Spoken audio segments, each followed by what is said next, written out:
I am a 33 years old woman, the breadwinner of our household. I have multiple, highly specialized degrees for a niche industry. I make $200K plus, with potential to get in the $600 MS range. My company has not been hit that badly by COVID, so most of us have kept our jobs, but we're held to strict standards. My husband has a broad degree / work experience.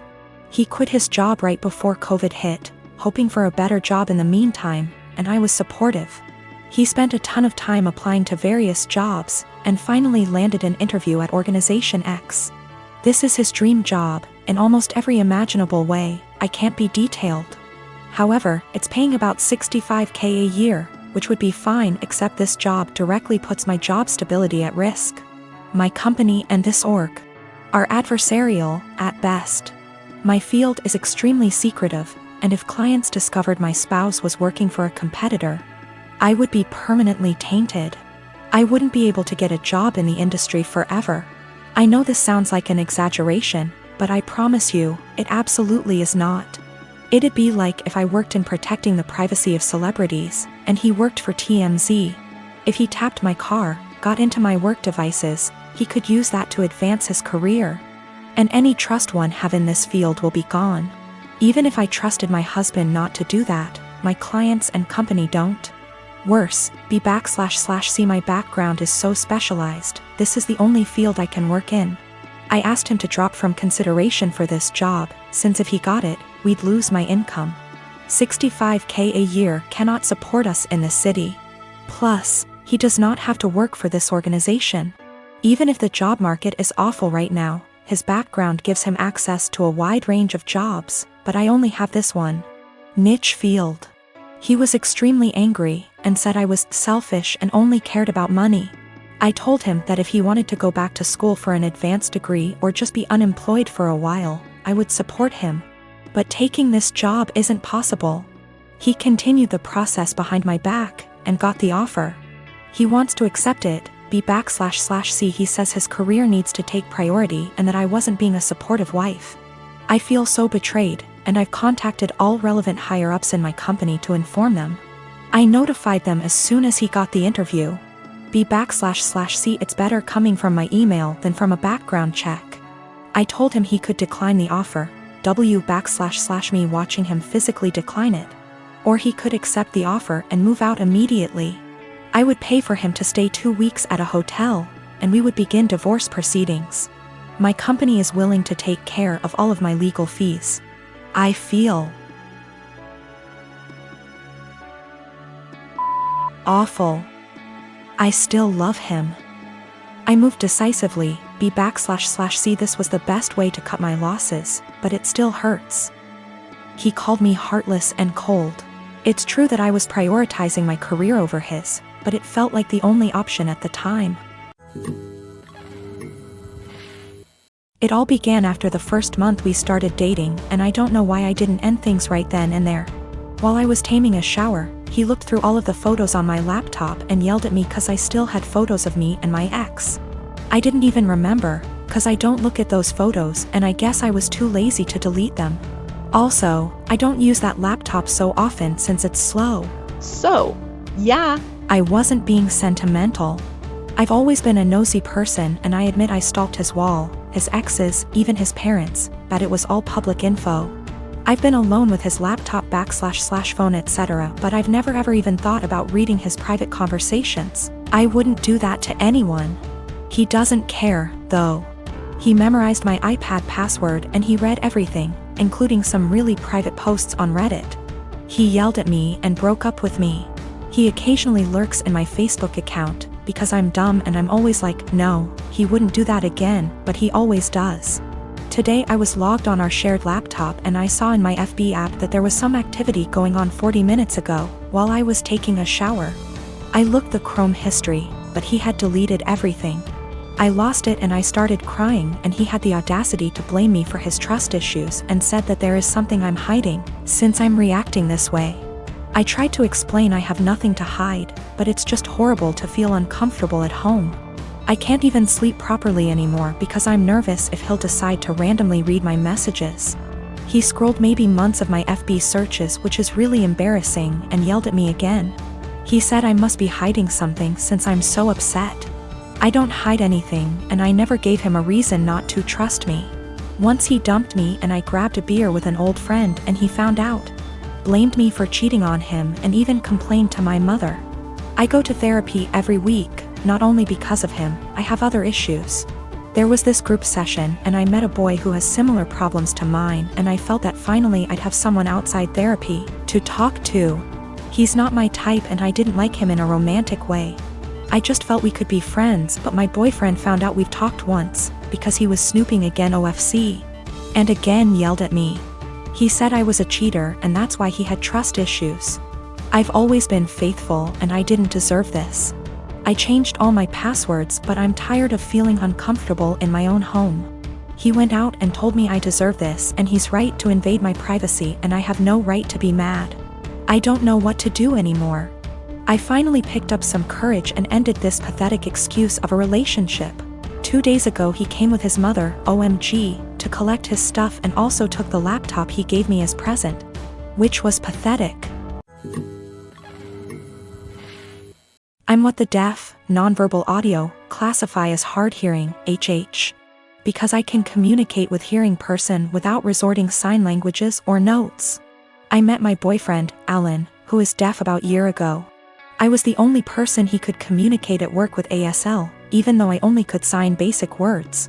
Later, he began to teach me in more advanced ASL, and we found out we have so much in common in TV, movies, books, tastes with similar goals and desires in life that we became best friends that evolved into a romantic relationship. We're going strong 9 months now and we're compatible in every area. It's the best and healthiest relationship I ever had, and I'm always excited and giddy to see him at work or when we wake up together. He feels the same, and we're talking moving each other as soon his lease is up in 3 months from now. 2 months ago, we decided to meet each other parents, which all are hearing. He's their only deaf son. Alan met mine and it went fabulous. Then we met his parents, Irma and Paul. I thought we got along because they were smiling, gushing and laughing, but I'm beginning to believe they were putting their best masks for the sake of their son. One time on a family's birthday parties, Irma said in front of the ladies with me next to her, "It's so impressive you can talk with that speech impediment. I barely can understand you myself." She said as jokingly manner, but no one laughed. Everyone glanced at each other awkwardly and I just stared at her. Then excused myself.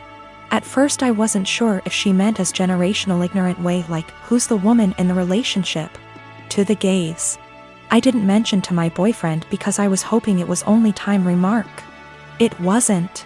They made more comments, mostly Irma, about me struggling pronunciation or grammars, using sign language incorrectly and not teaching me the right one like Alan would do, or not having deaf//HH friends, or not going more to deaf community, and so on.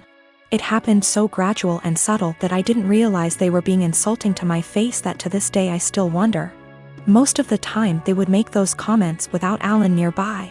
I mentioned to Alan few times and he told me that maybe they were worried I might not understand the deaf culture. He talked to them that saying those things weren't helpful and he would appreciate if they would shut it up. They didn't.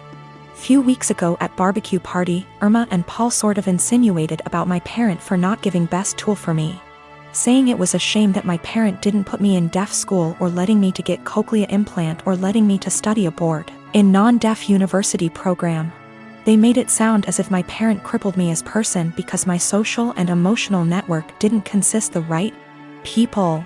This time I got angry and I said what they said was rude.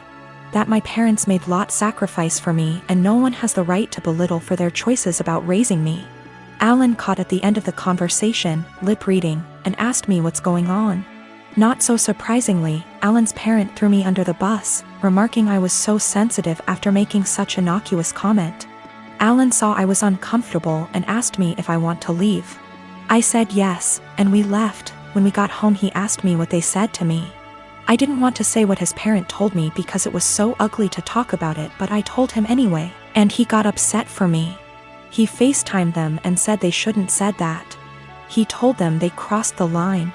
They pretended they didn't know what I was talking about, that perhaps I misunderstood, considering I'm hard-hearing, which upset Alan even more. They ended arguing for a few minutes before Alan hung up. Since then, Alan has become desolate and needy. He apologized to me hundreds of times for not believing me what I said before. I told them that he has nothing to apologize because I wasn't sure if they were being snide toward me until now, and I'm not going to blame Alan for what his parents said to me. He told me he's thinking reducing contact with them, but I told Alan it wasn't necessary. He can do whatever he wants with his parent, but that I rather would not go to any of his family gathering or go his parents. He assured he would never force me or put me in that situation ever again. We're closer together than we were, but he's still sad and he no longer goes to his family gatherings or his parents. I find him staring at nothing in particular for long minutes, and his eyes, which used to sparkle, are now dim. I want to cheer him up, but I'm not so sure how to in first place. I just don't know what to do, and I don't understand why his parents are so rude toward me because I'm not completely deaf considering they aren't one. So recently I found out my 15-year-old son, Jacob, pulled an incredibly cruel prank on one of the girls I'll call Ashley, that's in his friend group. I know this girl. She's been to our house and even attended Jacob's birthday party a month ago. She seemed incredibly sweet, if not a bit shy. So when my oldest son, Mark, he's 17, came to me and told me Jacob had asked Ashley out on a date as a prank, I was stunned. I of course asked how he could know this, hoping as any mother would that it wasn't true. But Mark showed me the family tablet we all use, but mostly my sons do, and it seems Jacob forgot to log out of his chatting app, Discord. I read the long series of messages between Jacob and his friends as they mocked Ashley all through this heartless prank. I was speechless. And that's not even getting into how he was talking, like he was some thug and not a 15-year-old living in a gated community. At first I couldn't figure out what to do or how to proceed. I'll admit that I never once imagined either of my boys would be the type of person to do something like that. But there was no way in hell I was letting this go. So after a day of thought, I decided what was going to happen. First things first, he was grounded. For how long, I'm not sure. Secondly, I'd gotten Jacob a bike for his birthday, but it hadn't arrived until the day previous, and I'd planned to give it to him when my parents came to visit since they'd been unable to make his party. But instead of that, I showed him I knew about the prank and told him he was grounded. Then I made him carry the new bike out of my bedroom closet and to the car before driving to Ashley's house, him crying the whole way. I'd called her parents earlier and explained everything, and so once we got there I had him cart it to their front porch and ring the bell. Then in front of me, Ashley, her parents, and God, I had him give a sincere apology and gift her the bike. Even I apologized to her, saying I didn't raise my boy this way and what he did was unforgivable. I also called the parents of the other boys who were a part of this little stunt, and they all seemed rightfully horrified by their son's involvement. I felt I'd handled this all as best as I could, and my friends agreed. Though once my parents found out that I'd made Jacob give his birthday gift away, they said what I did went too far. I still feel like what I did was right, but having my parents more or less dogpile on me like this actually made me wonder if how I handled it was too extreme.